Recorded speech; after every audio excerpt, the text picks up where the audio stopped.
दोस्तों नमस्कार।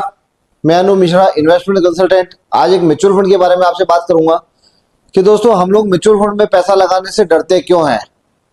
दोस्तों हम लोग म्यूचुअल फंड में पैसा लगाने से इसलिए डरते हैं कि हमें जानकारी का अभाव होता है कि जनरली हमें पता है, हमें ये लगता है कि कहीं म्यूचुअल फंड कंपनियां भाग नहीं जाएगी, कहीं हमारा पैसा जीरो नहीं हो जाएगा। ये हमें डाउट रहता है कि हमें ठीक है, जहां मैंने पैसा लगाया कहीं वो कंपनी ही नहीं रही तो क्या होगा। दोस्तों ऐसा नहीं है।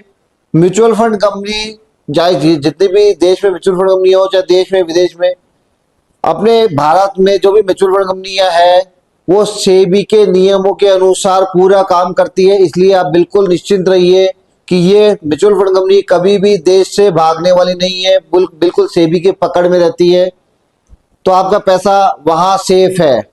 दूसरी बात, आपको ऐसा लगता है कि म्यूचुअल फंड में मेरा पैसा जीरो तो नहीं हो जाएगा। दोस्तों ऐसा नहीं होता है। कारण क्या होता है, वहां पोर्टफोलियो आपका डाइवर्सिफाई हो जाता है, आपका पैसा एक जगह नहीं लगा हुआ। जनरली क्या होता है, इक्विटी में, शेयर में आपका पैसा जीरो होने के चांसेस बिल्कुल होते हैं या बहुत ज्यादा नुकसान होने के चांसेस होते हैं। यहाँ नहीं होते, क्योंकि यहाँ आपका पैसा कम से कम 50 कंपनियों में लगा होता है। अगर आप ये मानेंगे कि एक या दो कंपनियां नुकसान दे सकती है, 50 की 50 कंपनियां कभी नुकसान नहीं देती है। इसलिए म्यूचुअल फंड सेफ है। इसलिए म्यूचुअल फंड में इन्वेस्टमेंट कीजिए, ज्यादा से ज्यादा फायदा कमाइए, ज्यादा से ज्यादा रिटर्न्स बनाइए। म्यूचुअल फंड सेफ है। नमस्कार दोस्तों।